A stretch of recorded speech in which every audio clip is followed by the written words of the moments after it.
बिस्मिल्लाहिर्रहमानिर्रहीम।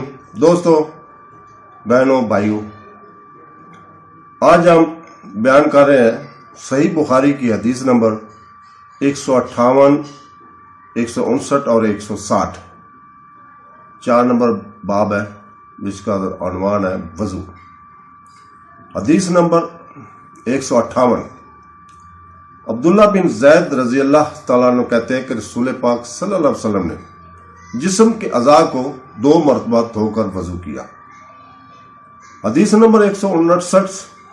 इमरान रजी अल्लाह तआला अन्हु कहते हैं कि मैंने उस्मान बिन अफ़्फ़ान रजी अल्लाह तआला अन्हु को देखा कि वो पानी का एक डब्बा मांग रहे थे। जब वो लाया गया तो उन्होंने अपने हाथों पर पानी डाला और इन्हें 3 बार धोया। फिर अपना दायां हाथ पानी के बर्तन में डाला और अपने मुंह की कुली की, इसमें पानी डालकर नाक को धोया और फिर फूंक मारा।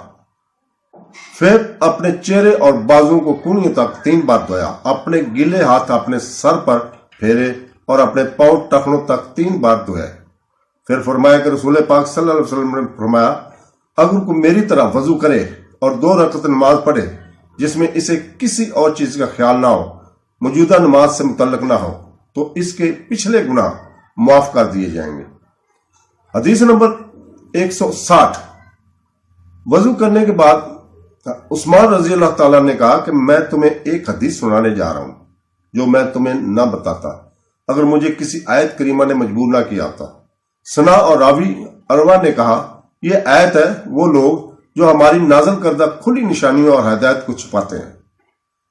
तो दोस्तों, इस तरह अल्लाह ताला ने हमें वजू करने का तरीका बताया।